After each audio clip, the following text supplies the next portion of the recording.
Okay, hello, and I am in the Edinburgh.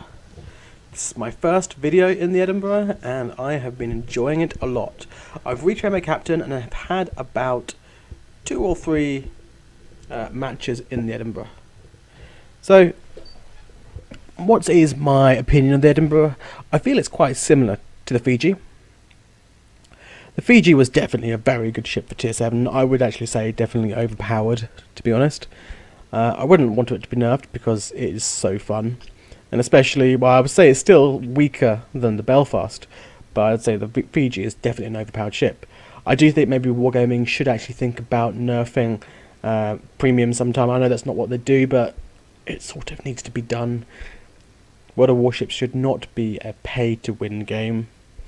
And I do feel that, to an extent, the Belfast especially is a pay-to-win boat, essentially. Anyway, back to the Edinburgh. The Edinburgh is pretty decent. It is bigger than the Fiji. It is got the same guns, same range, which is a little bit difficult when you're having stock range and an untrained captain. It does feel like a downgrade. The benefits of it is that you get to use the concealment module, and with the concealment module you can really decrease your concealment quite a lot. Let's take a look. So we can see detectability by sea is at 9 kilometers, which is not bad at all. And when you fire your guns, you are at 13.5, and your range is 15.4, so you have a good margin for invisifiring right there. In this game, I am going to be moving up towards sea, and we're going to have a pretty decent match. It ends up with me getting a high caliber and 3 kills, I think, maybe possibly 4, but I think it was 3 kills. Yeah, so good match. I also get a dreadnought as well, so I take a lot of damage. So, what is my strategy? My strategy is to move up with these Bensons, Benson and the Lo Yang in the division. There's also an Akatsuki moving up nice and close into the centre of the map, which is nice of him. And I plan to take out these DDs, and there is a cruiser. So I'm thinking, good, pretty good Edinburgh food. I do decide to lay off my shooting of the Fletchers just there, because he is moving around, and I want to get a clean shot before I make myself known. And the Otago seems to be my primary option, seeing as he's a decent sized target and he'll be a threat to the DDs over there. And my first hit, I get pretty decent. I get 5 hits and 5,000 damage. Unfortunately, the Lo Yang does decide to die pretty quickly. Obviously not on purpose, but unfortunate. The enemy is capping all 3 caps, and it looks like our team isn't doing that well at the moment, which is a little bit sucky. So, I've placed myself in between this gap, behind this little island, and I am going to be trying to take out the Otago as my primary option. We do have the Turpets moving up with us up towards sea, the Benson's hanging back a bit, and the Akatsuki is moving in towards the cap. And all of a sudden, I see a Gneis now moving with us, which is not necessarily the best thing we want. It's a pretty good brawling ship. I don't want to get too close. The only reprieve is it only has 6 guns, which means the German dispersion should give me a chance to not be killed too much.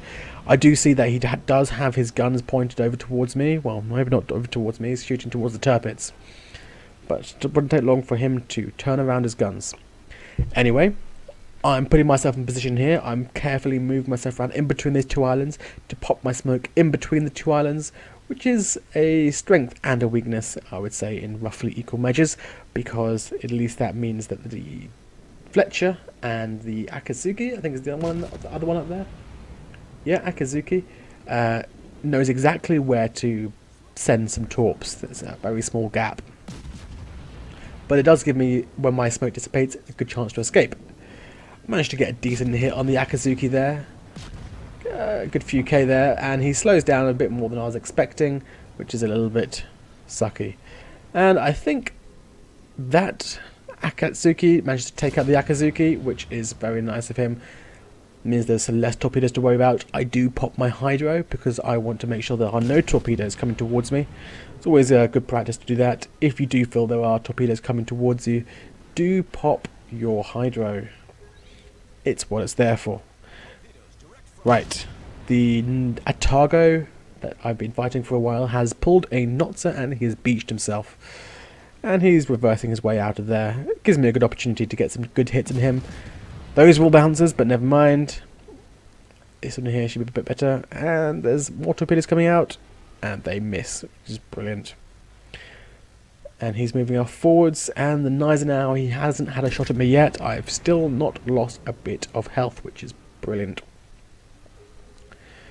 We are 2 ships to 1 down, which is not great. And we've only just started capping. And the Tirpitz is the first boat on our team to start capping, which is rather unusual. But now we're going to start moving in towards the enemy because I know my smoke is going to be running out soon. I don't really want to spend my time reversing because the British ships do take a long time to go from reverse to forwards and to forwards to reverse, although they do slow down to about quarter speed relatively quickly. Unfortunately, we're a bit outnumbered here. We have the Tirpitz, which is nearly dead, and we have a Benson and the Gneisenau. So we really need to start getting a move on here. And it looks like this Tirpitz is going to die from these torpedoes, from the Fletcher or the Atago. Not sure which one it was. But luckily, the Tirpitz gets his torpedoes out pretty quickly and takes out the Atago with him, which is very useful. Right, now we know we have 2 boats here.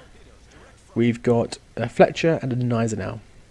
So at least we know we're not going to be jumped on by a whole mass of enemy fleet boats, which gives us an opportunity. We know the Fletcher's also inside the cap as he is capping. So we're going to be moving inside the cap to prevent him from capping.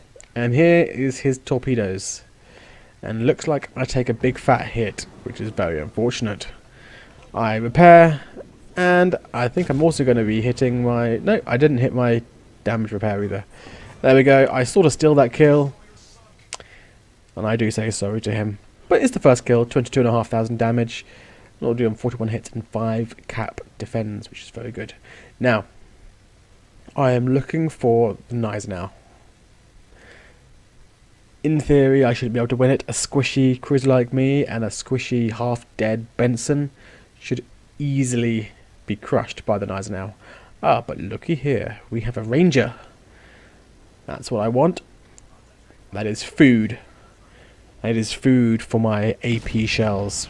So, let's start firing at him. It does mean I get detected, which maybe isn't the best idea, knowing the Gneisenau is probably moving south towards us, and it pops up pretty close to us, and pretty lucky I didn't take up too much damage there. And I am firing face on to this Gneisenau. Pretty scary, to be honest. Right, what can we do here? So I've been wanting to get my torpedoes out. He is turning in, giving me a nice broadside, which is pretty good. And with AP, you do get to do a lot of damage. It looks like this smoke is dissipating, which is not good because this smoke is helping me a lot. 6,000 damage, not bad at all. And will I be able to get my torpedoes out? Here we go. And one, and fire them quite far in. Hopefully they'll hit. Here we go. And the first one hits, and the third one misses. It goes straight past him. He's coming straight for me. I'm thinking, oh my god, is he going to ram here? This is not good. There's secondaries blazing like crazy. I'm getting a lot of secondary hits. Look at that, 37 secondary hits.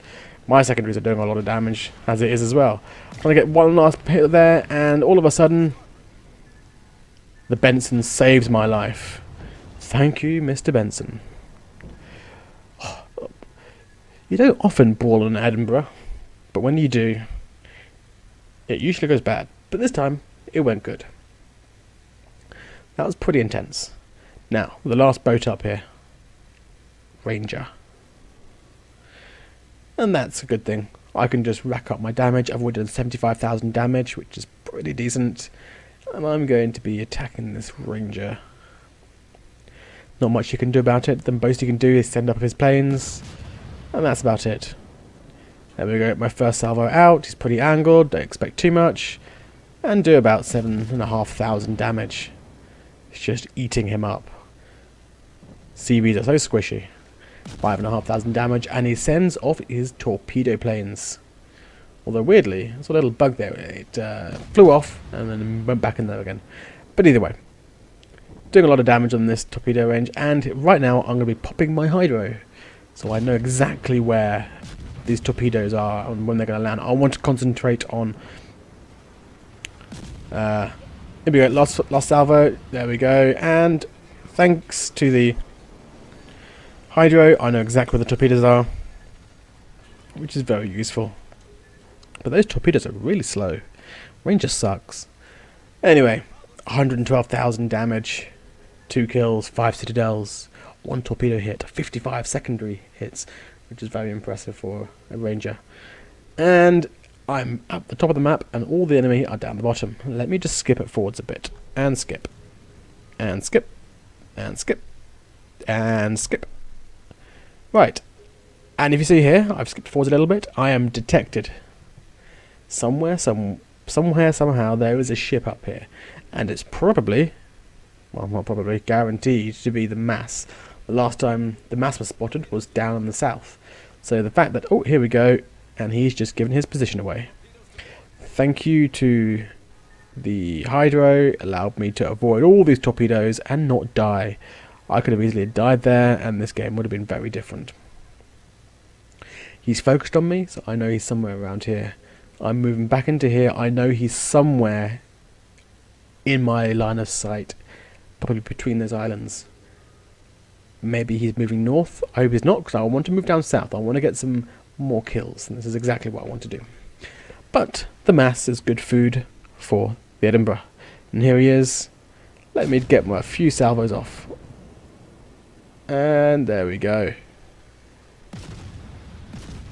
And he goes into smoke, which is a little bit sucky, but that means I have to go right up into him, but I know he's used his torpedoes. There's nothing much he can do. German smoke does not last very long. German smoke does dissipate pretty quickly. So I know he'll be moving out of his smoke pretty soon as well. But I want to keep my eye out. He could be playing a ploy and reversing, doing a U-turn, and moving out in between the two islands over there, or he could go straight out forwards. I am not entirely sure just yet. So, one thing I do want to do is I do want to get all my guns onto him, and it looks like his smoke is dissipating pretty soon. Not yet. Either way, yes. So, I'm going to be looking to jump him. I do think he's going forwards. It would be the easiest option. That is the option that I think he would do, but I'm keeping an eye out of him going behind as well. But I want to place myself going forwards to it. There we go. He's moved out. And he catches me by surprise a little bit here. But either way. Boom. There we go. A whole lot of damage there. 4 pens. He's getting his guns off pretty heavily. He is taking a lot of damage off me. There we go. Taking him down pretty quickly. I'll be wanting to pop my repair pretty soon. And there we go. He's gone. Well, that was good fun. Up at 126,000 damage. I'm doing pretty well. Now, I have nothing left to kill. But let me skip a forwards bit. Forwards. Forwards. Forwards. Forwards. And I asked my team to go cap because we are down in caps, and luckily the Benson with 30 HP, who saved my life, is doing it for me. So thank you to you. And it seems as if this Amagi is not really dying at all. The North Carolina is not really doing that much damage to him. I'm sure that the North Carolina should be able to take him. I wasn't expecting to get anything. I was thinking, okay, cool, this game's done. But as you can see, I'm moving off pretty forwards, and I managed to get over towards the Amagi. I just skipped forwards there, if you didn't know. And I seem to be the one who was taking down the Amagi. I'm not sure what that North Carolina was doing, but that's pretty good. I get to have this food here. Amagi food, always tasty. Not really a fan of Japanese food, but I'll take it. And I'm getting all my guns off. So I want to be able to get him as much as possible. And I get lots of more defended of the cap flags, which is very nice, or ribbons. And this Amagi is really taking down this North Carolina, which is a little bit of a worry. in some ways, because once the North Carolina dies, it's just me and a Saipan, admittedly, but he hasn't got any torpedoes, so it'll be down to me. So, what can I do here? I'm going to be popping my smoke. Definitely the good thing to do here. And it's now just me versus the North Cal. Amagi. Me versus the North Carolina. The Saipan is telling me to hide, but I feel I can take this guy down. Shouldn't be too hard. He's got 6,000 HP. My AP can easily take that down. As long as it's not too angled, I should be alright. And I got my high caliber, which is brilliant. And I'm racking up my damage. Already nearly 150,000 damage. Looks like he's... Is he repairing? I think he repaired earlier. But 4,000 damage to go, and that's not too hard. And this looks like to be the kill shot. I hope it's the kill shot. Indeed. No, 8 HP left. Anyway, good game, and I will move on to the scores. Okay, and finally, let's take a look at the scores.